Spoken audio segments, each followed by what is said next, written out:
Estamos en la pretemporada de verano, estamos en febrero, entonces trajiste como algo especial para esta época del año.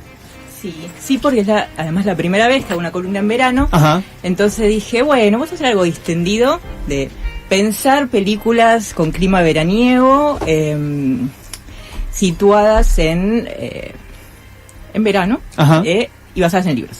Bien. Y bueno, pensé, di muchas vueltas.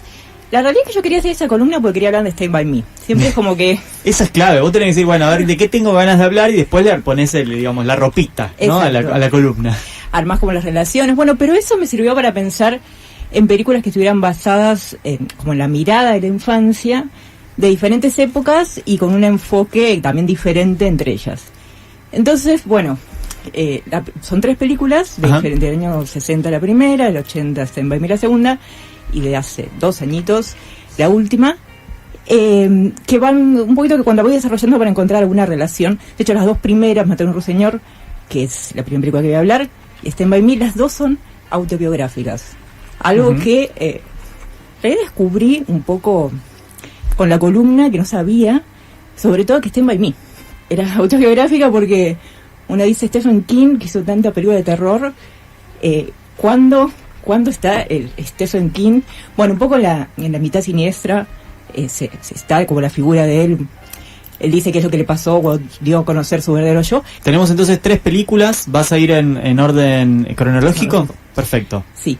Voy a empezar por Matar a un ruiseñor, que es una película del año 62, que fue sobre todo conocida en su momento porque la figura de Gregory Peck, que era un actor muy reconocido, ganó el Oscar, y sobre todo porque es una película de esas emblema que enseguida se vuelven un clásico instantáneo. Un clásico instantáneo.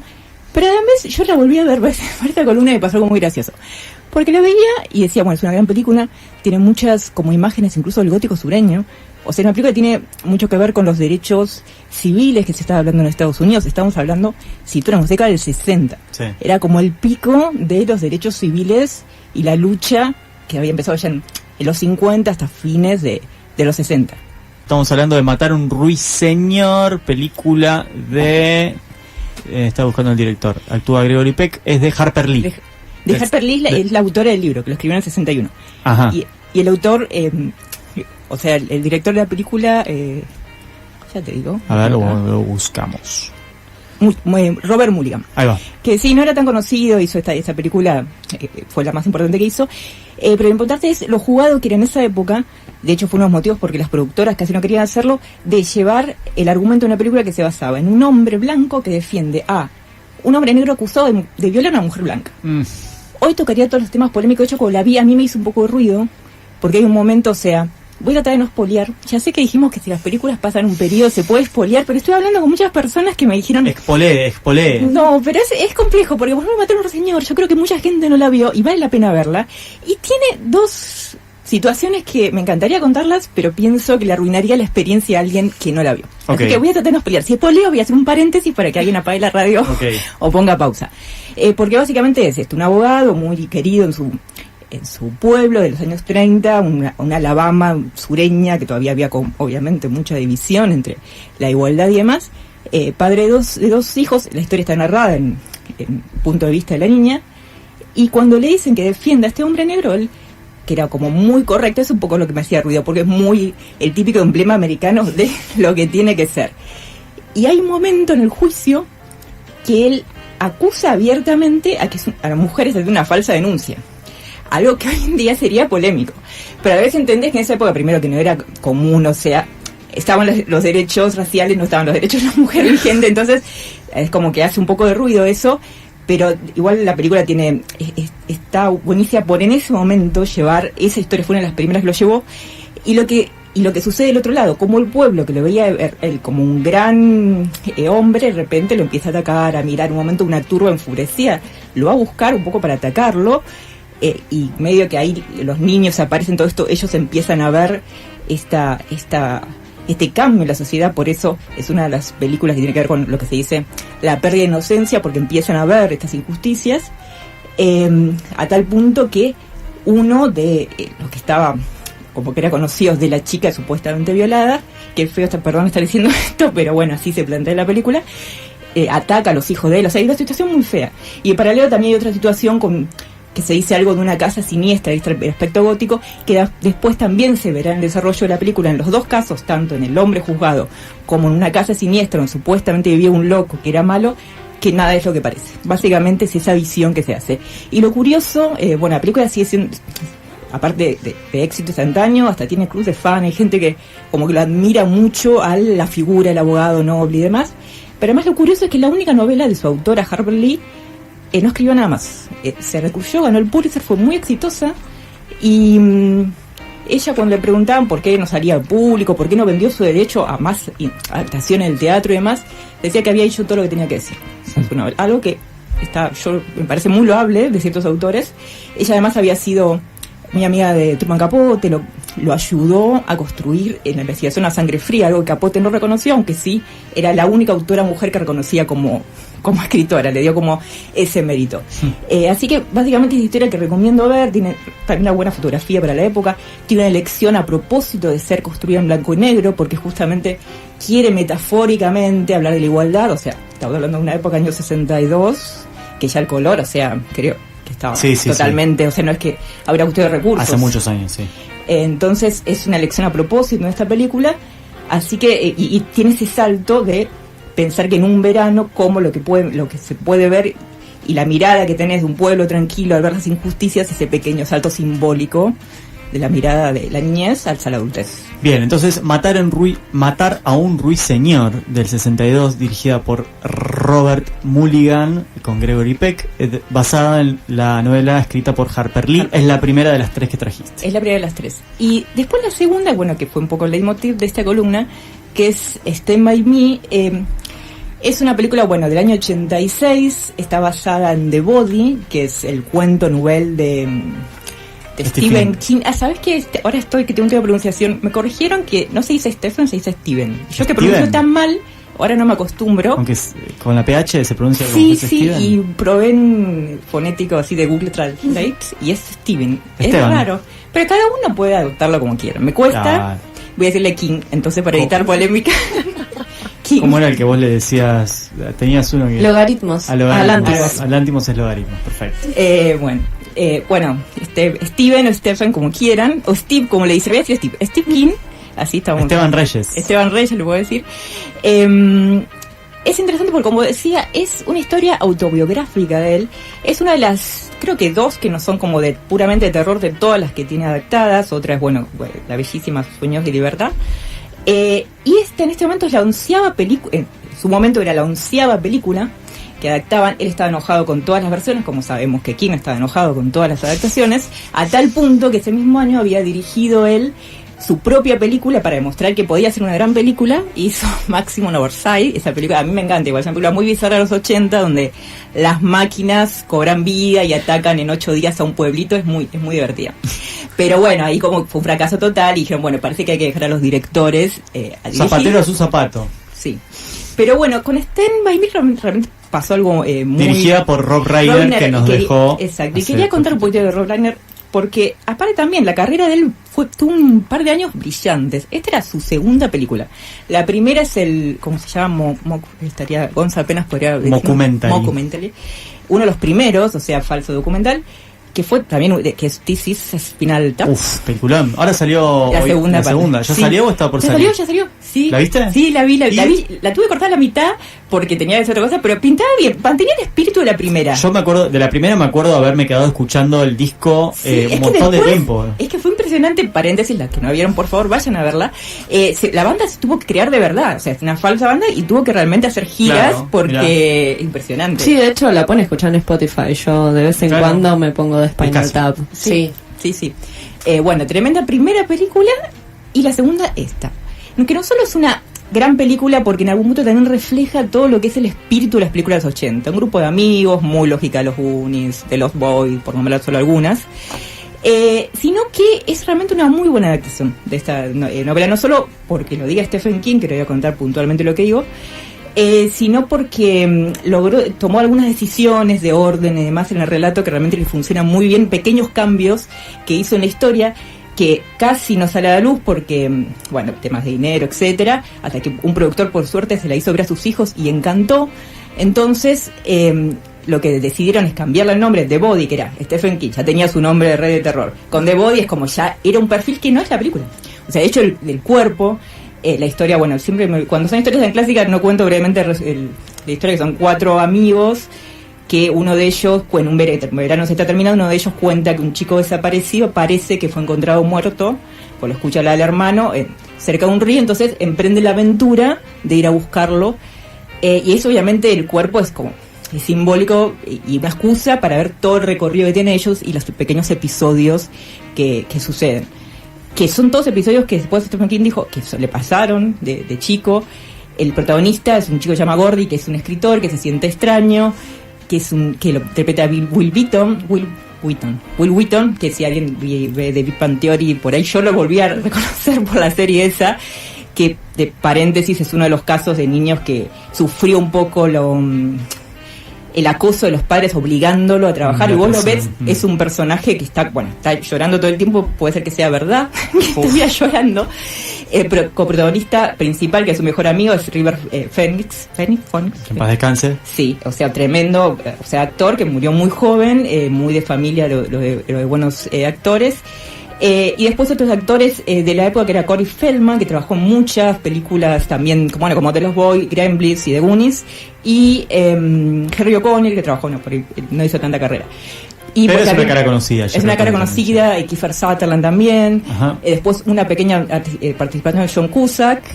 Y después, muy interesante, que Richard Dreyfuss es la voz narradora adulta, porque esto también está contado del punto de vista del protagonista, que ya es adulto y es escritor. Y decidieron usar a este actor que había trabajado en algunas películas muy conocidas como Tiburón, Encuentros cercanos del tercer tipo, y hace como un papel de narrador muy, muy bien implementado. Bueno, lo interesante de esta versión, para empezar, además de ser un clásico instantáneo, la banda de sonido, como muchos elementos que funcionan, a mí me pareció las decisiones, por ejemplo, y acá, paréntesis, voy a spoilear un poquito. Así que quien odia los spoilers totalmente, porque en el final, o sea, termina encontrando el cuerpo, y también lo encuentran una pandilla que era, entre ellos, el hermano de uno de ellos, que también quería encontrar el cuerpo. Y hay un momento donde el protagonista agarra el arma, los intimida a los matones y no pasa mayores. En la historia, en el cuento, muy de Stephen King, termina después, los matones agarran a los chicos, casi los matan, se sospecha que el niño muerto en realidad lo habían matado los grandes, o sea, es más un estilo King, que en la historia, como que quería hacer justamente esa historia más de iniciación y demás, decidieron como omitir esa parte. También algo por ahí muy simbólico, pero que funciona muy bien la historia.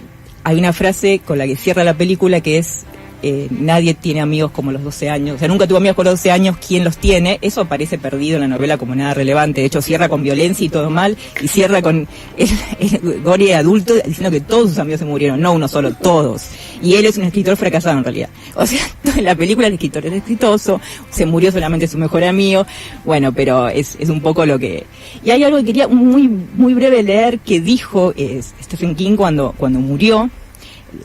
Rob Reiner hace como toda una semblanza de él y termina diciendo, todo esto sigue quedando un segundo plano para mí cuando veo a Chris Chambers, que es el mejor amigo en la película, decirle al lloroso Gordy Lanchas, algún día vas a ser un gran escritor. Ese chico llorón era yo, fue Rob Reiner quien lo llevó a la pantalla. Realmente esa parte yo la vi, me sorprendió, porque sí, cuando hizo el visado, o sea, de la película, se quedó Stephen King en silencio un buen rato y nadie entendía nada qué iba a pasar. Lo abrazó a Rob Reiner y se quedó duro, no entendía, y no, porque dice que le emocionó mucho, y casi que no pudo ser objetivo porque vio que estaba como muy reflejado algo que era muy íntimo, que es un montón, que algo que sea tan de tu historia personal lo puedan llevar de esa forma al cine. Así que, bueno, quien no la vio, que probablemente puede haber muchas personas que no la vieron, también otra película súper recomendable, que bueno, también está este juego de la pérdida de inocencia, pues son chicos de 12, 13 años, que la mayoría termina quedándose en el pueblo con caminos medios dudosos de cómo van a seguir, uno es hijo de un borracho, el otro un loco, hay como historia que el único que logra salir del pueblo es Gory / Stephen King, y bueno, y termina un verano que termina. Bien, la segunda entonces, Stand By Me, Cuenta Conmigo. del año 86, cumplió 40 años, entonces ya el spoiler para mí no va, ¿no? La pasaron, este año cumple 40, no me había dado cuenta. la pasaron cuántas veces, en Telefe también la pasaban. Sí. La Sí, pasaban pero innumerable cantidad de 15 veces. años seguidos, la daban todos los sábados, si no la viste no me vengas con el spoiler. Basada en The Body de Stephen King. Y la tercera, ¿cuál es, Lau? La tercera es una que por ahí rompe un poco el esquema, pero me interesó como hay una película de ciertas narrativas recientes, que es The Quiet Girl. Creo que lo pronuncié bien. Que es una película del año 2022, primera y única del director irlandés Colin Byrat. Esta la elegí porque en realidad me gusta mucho la autora de la novela en la que está basada, que es Tres Luces, traducida como Tres Luces, por en realidad el nombre original es Foster, que es como Extraños, que es de Claire Keegan, la escritora, que se tiene 2 libros adaptados, otro que fue adaptado el año pasado, Pequeñas Cosas como Esta, otra película también muy, muy interesante. Bueno, esta película es como una narración en realidad muy diferente a las 2 anteriores, es más intimista, juega así como mucho con la imagen. La novela está narrada en el punto de vista de la niña y todo lo que le pasa, y yo mirando la película me di cuenta que dentro de todo es muy complejo. Yo no escuché, hoy ya hablaban de Hamlet.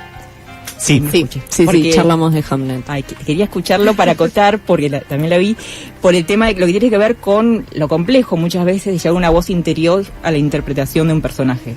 Yo creo que esta película lo logra bastante bien, sobre todo, bueno, justamente se llama La Niña Callada, y hay como muchos silencios, y se va como, es una niña que venía de un hogar de mucha aparte de ser un hogar muy precario, de poco amor. O sea, el padre de ella es borracho, en la película le suman el elemento que tiene amantes, a ella como que no le dan bolilla, ella bueno se hace pis en la cama porque justamente está en una situación de estrés muy fuerte, y de repente como van a hacer un hermanito de ella, ella está sobrepoblada la casa, la llevan con unos familiares lejanos de la madre, que después nos enteraremos, bueno, eso no es spoiler, se mete a la película, que habían perdido un hijo. Entonces ahí ella de repente se encuentra en una casa grande sin otros niños, donde la cuidan de a poquito, y aparte creo que está muy bien manejada la sutileza del acercamiento, porque no es como un invasivo, es como que se van leyendo adultos y niños, o sea, en esa actuación, lo que es para un matrimonio mayor que perdió a su hijo, de repente tener otra infancia en la casa, ella que todo el tiempo está como muy sumida en su interior y va cediendo. Hay una parte muy particular donde el padre temporal la agarra de la mano y ella dice, bueno, esto se refleja bien en la actitud de la película y lo dice en la novela, por una parte de mí quería que me soltara de la mano y volver a lo conocido malo, o sea, como que le costaba eso.